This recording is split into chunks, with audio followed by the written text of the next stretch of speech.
Tony D and Little Joan with a screenwriter's rant on Laced, a movie about a wife who poisons her husband, but then it gets complicated. Smash like and subscribe. Thank you for smash liking and subscribing. Check out my books, links in the description. Comedy Horror in South Jersey. It's the Pineys, books 1 through 13, available at Amazon.com. Don't forget, Kindle Unlimited is free. So this woman is having a lesbian affair, and the other lesbian, I think, talks her into murdering her husband by lacing his mashed potatoes with some kind of poison. He becomes paralyzed and is slowly dying, but not fast enough. And then his friend comes over and it gets complicated. The lesbian lover comes over and it gets complicated. There's sex scenes between the two women. I don't know what this dude's doing, because he seems to be not totally out to save his buddy, but he does discover it in the course of the trailer. It's weird. And then there's a weird line at the end here. Where is it? Where the two women, I don't know if I can find it. The two women are like lying in bed, and the one girl says to the other, "This isn't even the worst." There it is. "This isn't even the worst coming out story I've heard." That's a bizarre statement. So you're telling me there are many more instances in which wives murder their husbands? It's just nuts. It's just a nutty statement. Weird statement to throw into a film. Seems like somebody there has an axe to grind. Written and directed by Kyle Buttonhoff. Buttonhoff? Buttonhoff. Let's see. Yeah, I don't recognize any of the. But Kyle Buttonhoff is in it.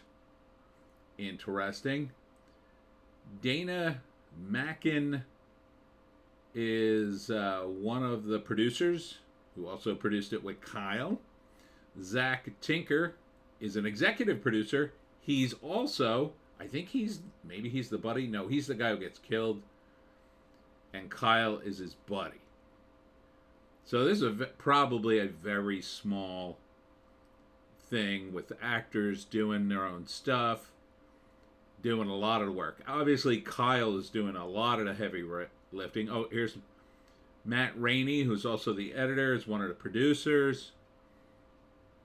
So, very small ensemble cast, and half of them are making the damn thing. So, not bad. Not bad. It looks okay. I mean, for a low budget thriller, I think it could work. It looks a little overly intense, but you'd expect that in a film like this. I mean, you want to show the tension, definitely in the trailer.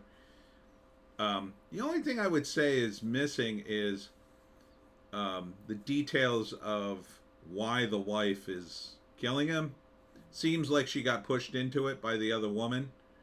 Doesn't really seem to be a lot of reasons for her to murder her husband, other than she wants out of the marriage and she's bored. That seems to be the vibe. Hey, but that's not necessarily totally out left field there, right? There have been cases like that. I guess the only issue I would have in watching it is there seems to be no good characters here. So maybe you could say the husband, but I think he gets killed. But, probably there's some data there where he is not the greatest guy in the world. Certainly the wife and the lover, yeah, they're not good people. The friend might be the only one, but he's not really the protagonist. So it's going to be the challenge, I think, therefore, for a screenwriter would be making the movie interesting enough so you want to root for somebody, or at least get to the end of it. You can go too far the other way, and then you have no characters that anybody's rooting for, and then people kind of check out if the second the movie stops being interesting. Even if that second is just to explain something that you absolutely have to explain. That's why you need a likable protagonist. So it's really tough to sell a wife who kills her husband as a likable protagonist unless the husband's a monster. Now, he doesn't seem to be that way in the trailer at all. They don't show you any evidence of him abusing her or being rude to her, really. So that could be an issue because, if they seem to end up killing the husband, which means the moment he's dead, you're kind of like, oh, I was kind of rooting for that guy, and now he's dead. Well, why do I care about these women? So that's the challenge. Now, I'm not saying the movie doesn't rise to that challenge. It might. But man, that's a tall order. That is a tall effing order. A tall order of you better have some of the most amazing dialogue in history order. Or else, you can't just keep running around the cabin wondering what's going to happen or speculating on various things. You're gonna have to have some serious character development within that dialogue that keeps you guessing to the end or keeps you wondering, like, how the heck is this gonna end? Are they gonna kill each other? I suspect that the women kill his friend at some point, and then possibly the women either kill each other or one kills the other.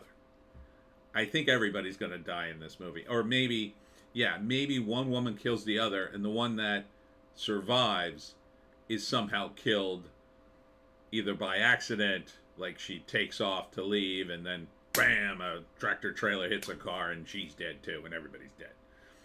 I'm kind of sensing that because it's so dark. But that could be a wild ride. That can be a wild ride. Not sure if the detail's there yet from this trailer. There's some detail here. It doesn't rise to the level where I know it's there. Like if it was based on a book, I'd say 90% chance because books are usually chock full of details. But in a screenplay, it's a 50-50 proposition. Depends on the screenwriter. Now these are actors, I think, who put together their own film. A lot of times what they'll do is they'll develop characters, right? They'll sit around, maybe do some improv, come up with scenes that they want to do that are interesting scenes. Will they integrate as a screenplay? That's a completely different question. Sometimes that works, and sometimes it's an absolute disaster. And all we're getting is, to me, the best sort of line or most memorable line from this entire thing is that line about, oh, this isn't the worst coming out story I've ever heard. That's not enough to hang your hat on, I would say. I mean, I guess you could go down that path bigly. I don't know if people are going to relate to that. I don't even know if that's a realistic, In fact, I don't think it's a realistic statement. I think, but that could be fine for that particular character. But if everybody kind of has that attitude, oh yeah, most people come out, they're horribly murdered or murder people. That would be weird. Would I see it? I might. I mean, this isn't totally out of my wheelhouse. A taut sort of thriller, trapped in a cabin kind of thing with 4 characters, if it moves. And it's got to move, man. It's got to move. It's got to have good dialogue. Preferably both, but if it doesn't have good dialogue, you better move this thing along. You better just keep switching the rooms. The characters got to have stuff to do. You got to move to one thing to the next. Don't slow it down for a second. Now, if you have interesting dialogue, that's a different story. As long as that's interesting and you're exposing these characters and all this other backstory to why they murdered him, yeah, I think that can be good. Can be. But it's a tall order. I mean, think about it. Think about writing this. And this is kind of like one of these play movies, right? You could probably set this up as a play. They're trapped in the cabin for the whole movie, it looks like. I think you could probably do this as a play. Absolutely. So maybe it was based on a play, or maybe it's actors just sort of writing that way because that's kind of what they used to because they do a lot of acting, right? So if it's based on a play, yeah, that could be a big factor. Um, because you can't have uninteresting dialogue scenes in a play. You just can't. It's all dialogue.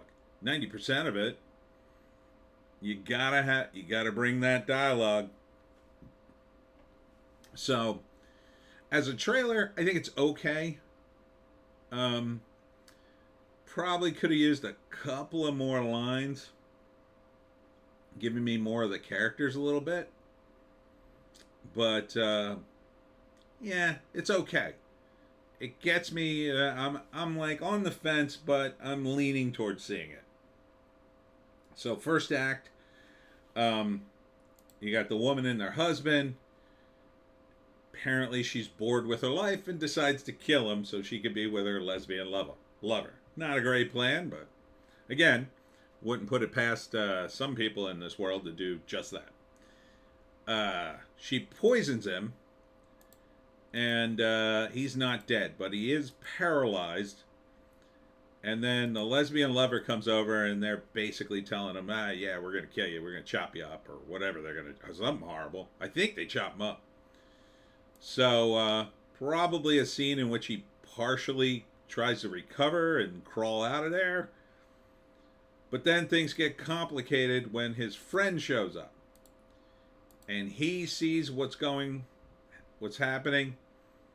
And I'm not sure, his natural reaction would be to say, oh man, this is effed up. I'm calling the cops. If he's his friend, so, do the women kill him too? Seems like that would be a tall order for two women, but I think that's probably the way it goes. The problem with that scene is, like, how long could you possibly make it before he goes, oh yeah, I got to call the cops here. I got to call an ambulance for my friend, and, I'd be like, whoa, let me step outside for a minute, and then I'd immediately call the cops. I'd be running from the cabin calling the cops because these women would murder you. These characters would murder you. They're in the middle of a murder. You interrupt them. They have no choice but to either murder you or go, I guess we're going to jail. So, unless there's some other factor there, which again, it's possible, man. So I am a little bit intrigued to see if they can pull it off, but I'm not super confident. Not super confident they can. Third act, I think everybody dies. That's the only, I talked about movie physics yesterday. There's also movie morality, and the moral, the movie morality of a movie like this would be, if everybody's bad, then everybody either dies or gets their just desserts. So maybe they don't all die, but the survivors end up going to prison, or they're not, she manages to kill her husband, kill his friend, and then maybe even kill her lesbian lover who gets too far out of whack and completely gets away with it. But then she discovers, like, she's broke. And without her husband around, now she'll have nothing, and she did it all for nothing. Something like that. Yeah, I'd be shocked if at the end of this movie the two women get into a car and drive away happily ever after. That seems like it would be a huge mistake. But yeah, it's called Laced, and not a bad premise if they can pull it off. When's it coming out? I don't think we have a date here. No, this feels like a February movie, something to watch on streaming. Oof. Yeah, I feel bad for him though. He's doing a good job. He's dying, and they're not helping him. So yeah, could be very interesting. Yeah, but it could also be a disaster. Kind of hard to tell, but I'm leaning that it's at least pretty watchable, maybe even good. Anyhow, that's it for me, Tony D and Little Joan. Check us out on Odysee, Bitchute, and Rumble for our more bass takes. I will be doing it live at 7 p.m. tonight for the live stream where we'll be talking about Christmas movies. So tune into that. Hope to see you there. We'll see you in the next one.